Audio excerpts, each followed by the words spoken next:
हाय दोस्तों, अस्सलाम वालेकुम। कैसे आप लोग? मेरा नाम नबील है। ये है iOS 18.2 का बेटा 1। अभी 18.1 का बेटा भी चल रहा था और 18.2 का बेटा भी आ गया है, क्योंकि एक हफ्ता ही बचा है 18.1 के फाइनल स्टेबल वर्जन को। लेकिन 18.2 का जो बेटा 1 है ये बहुत ही बड़ा अपडेट है, क्योंकि इसके अंदर आपको एप्पल इंटेलिजेंस का सेकेंड फेज देखने मिल रहा है और अब यहाँ पे आपको काफी बड़े बड़े एप्पल इंटेलिजेंस के फीचर्स देखने मिलेंगे। लेकिन 18.2 के अंदर आपको एप्पल इंटेलिजेंस में ज्यादा मजा आने वाला है। लेकिन इस बात का भी ध्यान रखना कि 18.2 में जो भी एप्पल इंटेलिजेंस के फीचर्स आएंगे वो आईफोन 16 सीरीज, चाहे 16 के नॉन प्रो हो या 16 का प्रो हो, जैसे ये मेरा 16 प्रो है, ये 16 प्रो मैक्स है, और यहाँ पे अगर आपके पास आईफोन 15 प्रो या प्रो मैक्स है तब भी आप ये फीचर्स का इस्तेमाल कर पाएंगे। अदरवाइज एप्पल इंटेलिजेंस के फीचर्स आपको नहीं मिलेंगे, लेकिन ये अपडेट्स आगे जाके आपको मिलेंगी। लेकिन गौर से देख लेना क्या क्या एप्पल इंटेलिजेंस के फीचर एप्पल इस बार लेके आया और मुझे तो काफी अच्छे लगे। एप्पल इंटेलिजेंस के फीचर्स और व्हाट्स न्यू ये सब के बारे में बात करने से पहले हम देख लेते हैं कि अपडेट का साइज कितना बड़ा है। अपडेट जो है बहुत ही बड़ा है, ये 7.5 GB के आसपास का अपडेट आया है मेरे आईफोन 16 प्रो पे। फिलहाल मैंने इस पे किया है 16 प्रो मैक्स जो है उस पे मैं 18.1 चला रहा हूं। देखेंगे आगे जाके किस पे क्या चलाना है। अब यहाँ पे जो अपडेट आया है इसको इंस्टॉल करने से पहले मैंने 18.1 पे ये वाले फोन को अपडेट कर लिया था। ये अवेलेबल फ्री स्पेस जब मैंने अपडेट किया था उससे पहले की बात कर रहा हूँ, ये 213.51 GB थी इस फोन में। और अपडेट करने से पहले का जो मोडेम फर्मवेयर था 1.11.01 था, जो मैंने आरसी वर्जन की वीडियो में भी आपको बताया था कि ये वाला मोडेम फर्मवेयर आपको मिलने वाला। अपडेट करने से पहले देखिए ये स्टेबल वाला बिल्ड है जो आपको मिलेगा अभी एक हफ्ते में, और अपडेट करने के बाद यहाँ पे 18.2 आ गया है। मोडेम फर्मवेयर भी नया आपको देखने मिल रहा है, लेकिन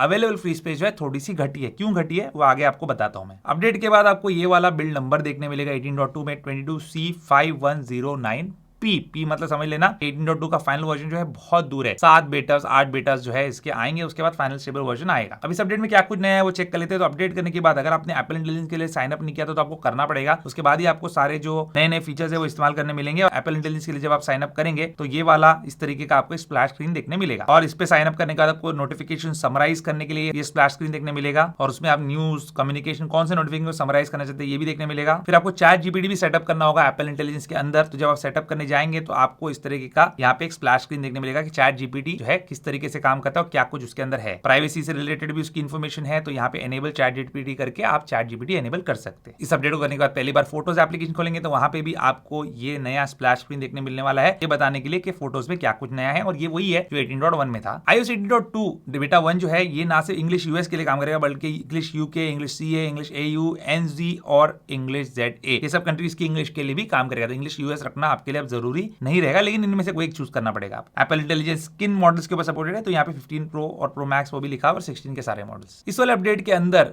जो इमेज प्लेग्राउंड आया है उसके लिए मैंने साइन अप किया है वीडियो बनाने के टाइम पे। मैं आपको दिखा देता हूँ यहाँ पे कि अर्ली एक्सेस रिक्वेस्टेड है, इस पे ये स्टक है। हो सकता है आपको भी ये चीज देखने मिले कि ये इस पे अटक जाए और काफी घंटे लग जाए इसको जो है ऑन होने के लिए। तो यहाँ पे मेरे साथ ये प्रॉब्लम आ रहा है और मैंने सर्च किया नेट पे तो बहुत सारे लोगों के साथ प्रॉब्लम आ रहा है। तो आगे जाके देखते हैं ये प्रॉब्लम फिक्स होता है नहीं वीडियो बनाते बनाते। गाइस अब आप देखेंगे यहाँ पे कि वीडियो का जो बैकग्राउंड है उसमें फोन है कुछ अलग दिख रहे हैं, क्योंकि आज 24 तारीख नहीं है 4 तारीख है। 24 तारीख को ये अपडेट आई थी 24 अक्टूबर को, और मैं इतने दिन रुक गया, 10-11 दिन रुक गया ये सोच करके इमेज प्लेग्राउंड का अपडेट आएगा इसमें, तो मैं आपके लिए अपडेट बनाऊंगा ना, वीडियो बनाऊंगा अपडेट की। क्यों बनाऊंगा, अदरवाइज कोई मतलब ही नहीं रहता, क्योंकि प्लेग्राउंड जो है यही सबसे इंपॉर्टेंट चीज है। बट अनफॉर्चुनेटली इंडिया में जितना मुझे पता है ये सभी को अर्ली एक्सेस रिक्वेस्टेड ही दिखा रहा है, किसी को भी एक्सेस मिला नहीं है। जब अपडेट आई थी उसी दिन हमने रिक्वेस्ट कर लिया था इसके लिए, और रीजन और जो हमारा लैंग्वेज है वो सब यूएस पे सेट है, लेकिन फिर भी ये काम नहीं कर रहा है। फिलहाल बेटा वर्जन के अंदर 18.2 के जो जेनिमोजी है, जो प्लेग्राउंड है, इमेज प्लेग्राउंड, ये सब काम करेगा उन लोगों के फोन पे जो फिलहाल यूएस में है एक्चुअल में। एनीवेज इसके अलावा भी और कुछ फीचर्स है जो मैं आपको बता देता हूं। उसके बाद जो है हम एक दुखी नोट पे अपने वीडियो को खत्म करेंगे और वेट करेंगे बेटा 2 आने का,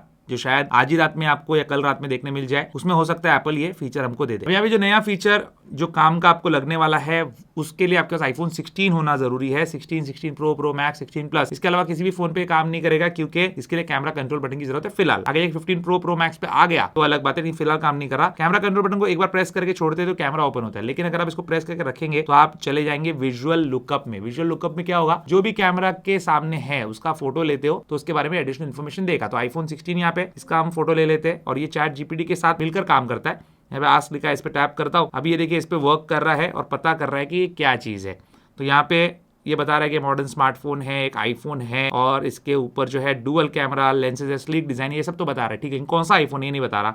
तो पूछेंगे हम इसको what is this phones name, और इसको भेज देंगे हम। तो यहाँ पे ये चैट जीपीटी के साथ जो है मिलकर काम कर रहा है। यहाँ पे आपको चैट जीपीटी दिखा रहा होगा। अब यहाँ पे इसका आंसर देता है कि ये शायद आईफोन 15 है। तो इतना बेवकूफ है अभी फिलहाल ये इस स्टेज में है कि ये 16 को पहचान नहीं रहा है अपने वर्टिकल कैमरा सेटअप से। अगर 12 बोला होता तभी मैं समझ सकता, लेकिन 15 तो बिल्कुल भी नहीं है। इसके पहले भी मैंने एक बार पूछा था इसको, तो 14 बता रहा था ये। इसके अलावा यहाँ पे अगर कोई और प्रोडक्ट में लेके आओ जो इतना पॉपुलर नहीं है, जैसे ये यहाँ पे एक पावर बैंक है और इसका हम फोटो लेके देखते हैं इसके अंदर क्या आता है। तो इसके ऊपर इसने देखिए ये चीज को स्कैन कर लिया है कि कुछ लिखा है। आस्क पे मैं टैप करता हूँ और यहाँ पे देखते हैं कि क्या बताता है ये। तो ये बता रहा है कि ये पावर बैंक है और UNI ब्रांड का है। तो यहाँ पे इस मामले में इसने ठीक काम किया है।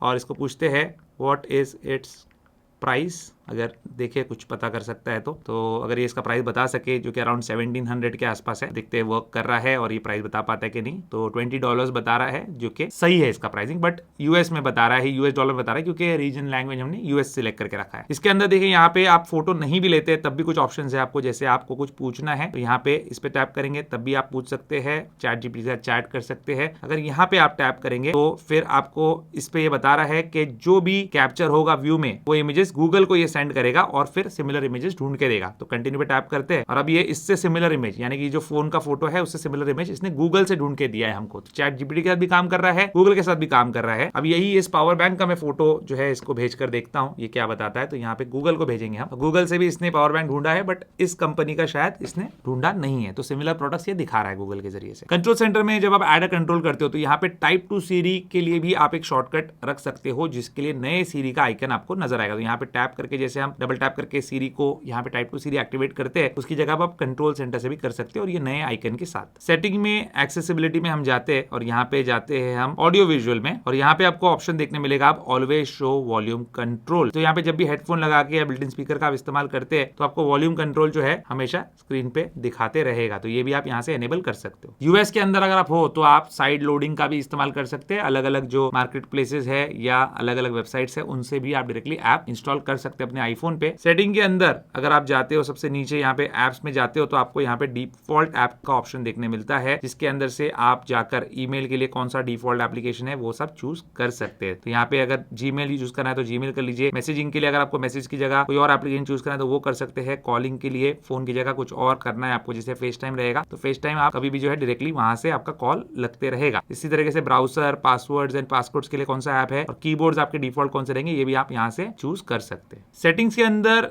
साउंड एंड हैप्टिक्स में आप चले जाएंगे तो यहाँ पे इसकी सेटिंग्स के अंदर आपको देखने मिलेगा बिल्ट इन स्पीकर के लिए वॉल्यूम लिमिट। तो यहाँ पे अगर आप इसको एनेबल कर देते हो तो मैक्सिमम वॉल्यूम जो है स्पीकर की आपके आईफोन की वो लिमिट कर सकते हैं। तो यहाँ पे 60% पे अभी है, आप इसको 90 कर सकते हैं, 20 कर सकते हैं। अगर आपको लग रहा है कि बहुत ज्यादा लाउड है आपका आईफोन तो आप इसको कम कर सकते हैं, बट ये करना कोई सेंस बनता नहीं क्योंकि स्पीकर हम लाउड फोन कॉल्स के लिए या फिर लाउड जो है वीडियोस देखने के लिए, म्यूजिक सुनने के लिए इस्तेमाल करते हैं। बट ये ऑप्शन दिया है आपको। अभी राइटिंग टूल्स के अंदर भी चेंज है, नया फीचर आया है, वो बता देता हूं आपको। यहाँ पे राइटिंग टूल्स पे टैप करते हैं तो डिस्क्राइब योर चेंज करके लिखा है। पहले proof read, rewrite, friendly, professional, concise ये सब ऑप्शंस थे। अब यहाँ पे आप इसको डिस्क्राइब कर सकते हैं किस टाइप का चेंज चाहिए आपको यहाँ पे। तो अगर आप नहीं चाहते कि ये सिर्फ फ्रेंडली में या प्रोफेशनल वे में लिखे, आप जो है यहाँ पे इसको बोल सकते हैं कि rewrite this in a sarcastic way. और यहाँ पे देखते हैं अब ये क्या हमको लिखकर दिखाता है। तो यहाँ पे एरर हो गया इसके अंदर। कोई और चीज पे ट्राई करता हूँ। इस पे हम जो है सिलेक्ट कर लेते हैं, राइटिंग टूल्स में जाते हैं, डिस्क्राइब और चेंज में जाते हैं, सार्कास्टिक टोन लिख के देखता हूँ, शायद इसको ये कैच कर ले।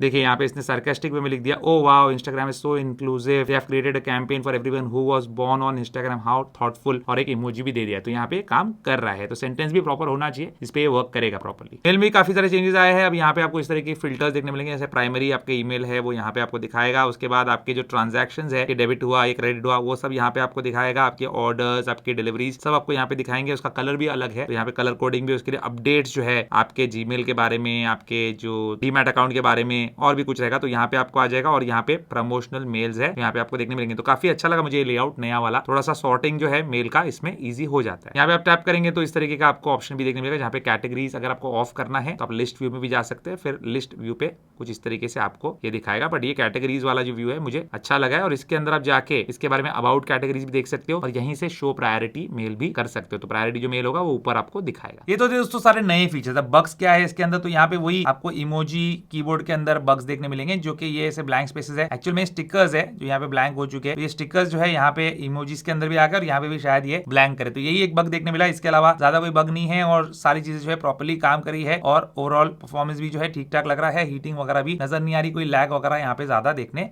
नहीं मिल रहा है। बैटरी की बात करते हैं तो क्या इससे बैटरी हेल्थ फट से गिर जाएगी? नहीं, ऐसा कुछ नहीं है। बैटरी हेल्थ में चलते हैं, हालांकि ये बहुत ही नया फोन है, हार्डली मैंने इस्तेमाल किया है, 16 प्रो है ये मेरा, मैक्सिमम कैपेसिटी 100% है। लेकिन आपका फोन अगर बैटरी हेल्थ गिराने वाला ही था और ये अपडेट उसी टाइम पे आ गई तो कोइंसिडेंटली ये चीज हो सकती है, क्योंकि हर अपडेट के बाद बैटरी रिकैलिब्रेट होती है, तो बैटरी इस तरीके से गिर सकती है। बाकी बैटरी लाइफ के बारे में अभी कहा नहीं जा सकता, आगे जाके फ्यूचर में जब हम चेक करेंगे तो उसके बाद जो है बैटरी लाइफ के बारे में बताएंगे कि बैटरी लाइफ इसमें कितनी कम है, क्योंकि कम तो डेफिनेटली रहेगी इसके अंदर बैटरी लाइफ। स्टोरेज की बात करते हैं तो जैसे मैंने आपको बताया था, स्टोरेज जो है इसमें घटा है। अब क्यों घटा है उसका रीजन मैंने कहा था आपको कि मैं बताऊंगा, तो उसका रीजन ये है कि यहाँ पे काफी सारी चीजें जो है बैकग्राउंड में डाउनलोड हो रही है। जैसे अगर आपने एप्पल इंटेलिजेंस के लिए साइन अप नहीं किया तो एप्पल इंटेलिजेंस के लिए आप जब साइन अप करेंगे तो आपका स्टोरेज खा जाएगा। आपने इमेज प्लेग्राउंड के लिए साइन अप किया है वो आपका स्टोरेज खा जाएगा। इस तरीके से स्टोरेज जो है काफी सारी चीजें खाएंगी। और इस वाले फोन में पर्टिकुलरली सिस्टम डेटा आप देख सकते हैं 7.9 GB है, लेकिन जो मेरा 18.1 पे चलने वाला फोन है उसमें 1 GB भी नहीं है, कुछ MB का सिस्टम डेटा दिखा रहा है, जबकि मेरा फोन जो है वो मेरा प्राइमरी डिवाइस है और उसमें रोज इस्तेमाल करता हूं। तो ये बेटा अपडेट्स में थोड़ा सा ट्रेड ऑफ है, लेकिन फिर भी 7.9 GB एकदम नॉर्मल है और ये एक्सेसिव जो है स्टोरेज को ऑक्यूपाई नहीं कर रहा है, इसमें कोई बग नहीं है स्टोरेज का। नेटवर्क की बात करें तो देखिए नया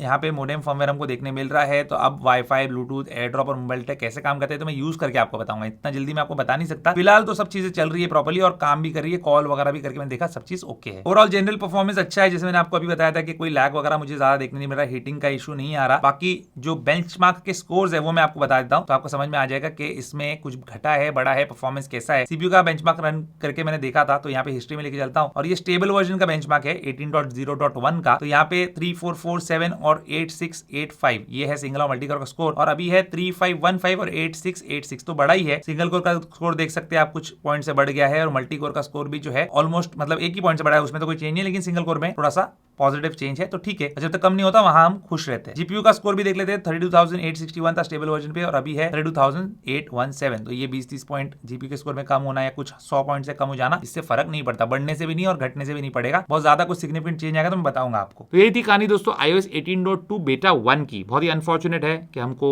ये जो इमेज प्लेग्राउंड है वो टेस्ट करने के लिए नहीं मिला, जेनिमोजी टेस्ट करने के लिए नहीं मिला, अभी भी अर्ली एक्सेस रिक्वेस्टेड पे है। मैं आपको यहाँ पे भी लेके चलता हूँ सेटिंग्स के अंदर, वहां पे भी दिखा देता हूँ कि एप्पल इंटेलिजेंस सीरी के अंदर ये जो लैंग्वेज है मेरी इंग्लिश यूएस ही है, जबकि ऑलरेडी एप्पल ने इस वाले अपडेट के अंदर दूसरे लैंग्वेज के लिए भी सपोर्ट दिया है, तो वो भी आप चूज कर सकते हैं। लेकिन यहाँ पे इस लैंग्वेज को रखने के बावजूद यहाँ पे इमेज क्रिएशन जो है सबसे बड़ा फीचर है, उसके ऊपर ही एक्सेस रिक्वेस्टेड बता रहा है। तो इसमें जेनिमोजी है, आपको इमेज प्लेग्राउंड मिलता है, इमेज वॉन्ड मिलता है जो कि बहुत अच्छे से काम करता है। आप कुछ स्केच करेंगे तो उस पर सर्कल बनाएंगे तो उससे वो इमेज जो है आपको जनरेट करके देगा। ये सारी चीजें हम देखेंगे बेटा 2 में अगर हमको ये अपडेट देखने मिलता है। तो यही दिखानी दोस्तों iOS 18.1 बेटा 1 की। मैं कहता हूं दोस्तों आपको आज का वीडियो पसंद आएगा, पसंद आएगा लाइक एंड शेयर जरूर कीजिए, मेरे चैनल को सब्सक्राइब कीजिए। Good bye.